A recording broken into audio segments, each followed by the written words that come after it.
আসসালামু আলাইকুম। সংবাদে আপনাদের সবাইকে স্বাগত জানাচ্ছি। আমি ফিরোজ তোহা। শুরুতেই আরবে কেবলস সংবাদ শিরোনাম। বাংলাদেশের সর্বশেষ গুরুত্বপূর্ণ আপডেট সংবাদে আপনাকে স্বাগত। শুরুতেই সংবাদ শিরোনাম, পরে বিস্তারিত। প্রথমেই জানাবো আমাদের হাতে থাকা সর্বশেষ গুরুত্বপূর্ণ সবথেকে তাজা আপডেট সংবাদ। বিএনপির মিছিলে ককটেল বিস্ফোরণ, প্রার্থীর অফিস ভাঙচুর, গুলি। ভোলার রাজাপুর ইউনিয়ন ছাত্রদলের সভাপতি সিফাত হত্যার বিচারের দাবিতে মিছিল করেছে বিএনপি। এ সময় মিছিলকে কেন্দ্র করে কয়েকটি ককটেল বিস্ফোরণের ঘটনা ঘটে। এছাড়াও আন্দালিব রহমান প্রার্থীর দল বিজেপির জেলা অফিস ভাঙচুর করা হয়েছে। পরিস্থিতি নিয়ন্ত্রণে আনতে পুলিশ কয়েক গ্রাউন্ড ফাঁকা গুলি ছোড়ে। তবে হতাহতের ঘটনা ঘটেনি। আজ বিকেলে নতুন বাজার বিজেপির কার্যালয়ের সামনে এই ঘটনা ঘটে।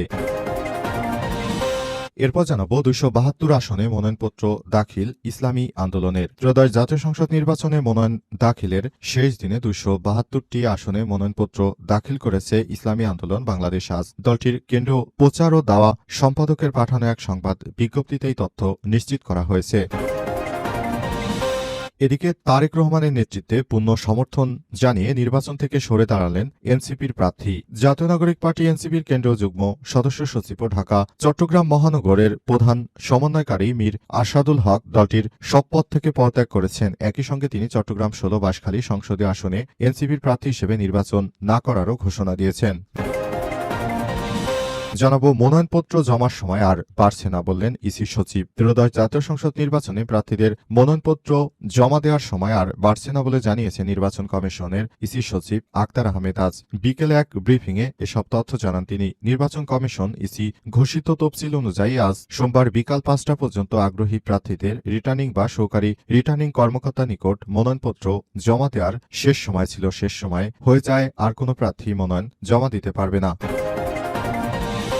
এবং সর্বশেষ জানাবো নতুন করে দেশ গঠনের আহ্বান তারেক রহমানের। 17 বছর পর নয়াপল্টন কার্যালয় থেকে। রাজধানী নয়াপল্টনে বিএনপির কেন্দ্র কার্যালয়ে বসেছেন দলের ভারপ্রাপ্ত চেয়ারম্যান তারেক রহমান। দীর্ঘ 17 বছর পর রাজধানী নয়াপল্টনের কার্যালয়ে বিকেলে তার প্রথম আগমন। এর আগে বেলা 3টায় তিনি গুলশান অ্যাভিনিউর বাসভবন থেকে দলের নেতাকর্মীদেরকে নিয়ে কার্যালয়ের উদ্দেশ্যে রওনা দেন। এ সময় তারেক রহমান বিএনপির কেন্দ্র কার্যালয়ে বিকাল 4টায় পৌঁছালে দলের নেতাকর্মীরা তখন সেখানে উপস্থিত হলে নেতাকর্মীদেরকে তিনি হাত নেড়ে অভ্যর্থনা জানান। প্রিয় দর্শক, এতক্ষণ শুনছিলেন সংবাদ শিরোনাম, এবারে বিস্তারিত। তবে তার আগে বন্ধুরা অনুরোধ থাকবে এই সংবাদটিতে একটি লাইক দিন। এই চ্যানেলে আপনি নতুন হয়ে থাকলে আমাদের সংবাদটি দেখতে দেখতে চ্যানেলটি সাবস্ক্রাইব করে রাখুন। কমেন্ট করে বন্ধুরা আপনার মূল্যবান মতামত জানিয়ে দিন আপনি বিশ্বের কোন দেশ থেকে বা বাংলাদেশের কোন স্থান থেকে আমাদের সংবাদটি দেখছেন এবং শুনছেন। আর বন্ধুরা সংবাদটি আপনার সোশ্যাল মিডিয়া ফেসবুকে শেয়ার করে বন্ধুদেরও দেখার সুযোগ করে দিন। গাজা যুদ্ধে আপনি যদি নিরীহ ফিলিস্তিনিদের ভালোবেসে থাকেন কমেন্টে ইয়েস লিখে বিশ্ববাসীকে জানিয়ে দিন। এবারে বিস্তারিত। বিএনপির মিছিলে ককটেল বিস্ফোরণ, প্রার্থীর অফিসে হামলা ভাঙচুর, গুলি। ভোলায় রাজাপুর ইউনিয়ন ছাত্রদলের সভাপতি সিফাত হত্যার বিচারের দাবিতে মিছিল করেছে বিএনপি। একসময় মিছিলকে কেন্দ্র করে কয়েকটি ককটেল বিস্ফোরণের ঘটনা ঘটানো হয়েছে। এছাড়াও আন্দালিব রহমান প্রার্থীর দল বিজেপির জেলা অফিস ভাঙচুর, আগুন এবং গুলি করা হয়েছে। পরিস্থিতি নিয়ন্ত্রণে আনতে পুলিশ কয়েক রাউন্ড ফাঁকা গুলি ছোড়ে। তবে হতাহতের কোনো ঘটনা ঘটেনি। আজ বিকেলে নতুন বাজার বিজেপির কার্যালয়ের সামনে এই ঘটনা ঘটে। ভোলা জেলা বিএনপির পূর্ব ঘোষিত কর্মসূচি অনুযায়ী জেলা বিএনপি এবং সহযোগী সংগঠনের সহস্রাধিক নেতাকর্মী ভোলার আলোচিত রাজাপুর ইউনিয়ন ছাত্রদলের সভাপতি সিফাত হত্যার বিচারের দাবিতে বিকেলে জেলা কার্যালয় থেকে একটি মিছিল বের করে শহরের দিকে প্রদক্ষিণ করে এবং এই মিছিল থেকে মূলত প্রার্থীর অফিস ভাঙচুর করা হয়েছে। বর্তমানে প্রার্থীর অফিস ভাঙচুর করার পর সেখানে পরিস্থিতি থমথমে অবস্থা বিরাজ করছে। সবাই যার যার অবস্থান থেকে আরো বেশি সতর্ক থাকার চেষ্টা করছে। তবে এখন পর্যন্ত কোনো সমস্যার সমাধান আদতে করা যায়নি। 272 আসনে মনোনয়নপত্র দাখিল ইসলামী আন্দোলনের। ত্রয়োদশ জাতীয় সংসদ নির্বাচনে মনোনয়নপত্র দাখিলের শেষ দিনে 272 আসনে মনোনয়নপত্র দাখিল করেছে ইসলামী আন্দোলন বাংলাদেশ। আজ দলটির কেন্দ্রীয় প্রচার ও দাওয়া সম্পাদকের পাঠানো এক সংবাদ বিজ্ঞপ্তিতেই তথ্য জানানো হয়েছে। এতে বলা হয়েছে শীর্ষ নেতাদের মধ্যে সিনিয়র নায়েবে আমির মুফতি সৈয়দ মোহাম্মদ ফয়জুল করিম, শাইখে জরমনাই বরিশাল 5 ও 6, নায়েবে আমির মাওলানা আব্দুল আওয়াল খুলনা 3, প্রেসিডিয়াম সদস্য সৈয়দ মোসাদ্দেক বিল্লাহ আল মাদানী ঢাকা 4, মহাসচিব মাওলানা ইউনুস আহমেদ 1 থেকে 4, সিনিয়র যুগ্ম মহাসচিব মাওলানা গাজী আতাউর রহমান গাজীপুর 5 আসনে মনোনয়নপত্র দাখিল করেছেন। বিজ্ঞপ্তিতে আরও জানানো হয়েছে, সিনিয়র যুগ্ম মহাসচিব সিনিয়র আশরাফুল আলম কুমিল্লা 2, অধ্যক্ষ মাওলানা শেখ ফজলে বাড়ি মাসুদ ঢাকা 11, সহকারী মহাসচিব একেএম আতিকুর রহমান মুন্সিগঞ্জ 1, মাওলানা আহমেদ আব্দুল কায়ুম কুমিল্লা 3, সৈয়দ এস হাক মোহাম্মদ আবুল খায়ের বরিশাল 4, সাংগঠনিক সম্পাদক শাহ ইফতেখার ঢাকা 9 মনোনয়নপত্র দাখিল করেছেন। পুরো বাংলাদেশে তারা মনোনয়নপত্র দিয়েছে এবং সে অনুযায়ী তারা আরও বেশি অ্যাক্টিভলি কাজ করার চেষ্টা করছে। ফেসবুকে ঘোষণা, তারেক রহমানকে সমর্থন জানিয়ে নির্বাচন থেকে সরে দাঁড়ালেন এনসিপির প্রার্থী।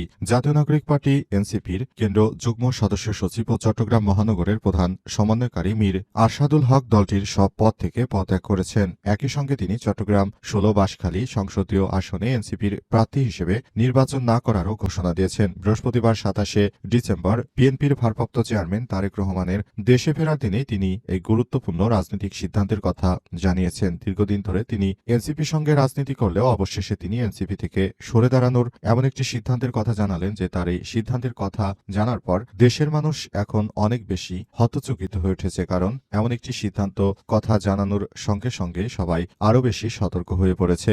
সবাই জানাচ্ছে এই ধরনের একটি কর্মকাণ্ড তিনি করে বসলেন হঠাৎ করে, যেটার জন্য কেউই তখন প্রস্তুত ছিল না। এই ধরনের কর্মকাণ্ড করার পেছনে তিনি যদি চাইতেন আগে থাকতেই তিনি এটা করতে পারতেন। দীর্ঘদিন ধরে শিক্ষার্থীদের সঙ্গে রাজনীতি করে অবশেষে তিনি বিএনপির নেতা হওয়ার জন্য এনসিপিকে ব্যবহার করলেন। এই বিষয়টি মোটেও তার উচিত হয়নি বলে মনে করে অনেকেই। এজন্য সবাই আরো বেশি সতর্ক এবং অবস্থানে রয়েছে। সবাই যার যার জায়গা থেকে সবাইকে আরো বেশি দায়িত্বশীল ভূমিকা পালন করার জন্য বলা হয়েছে।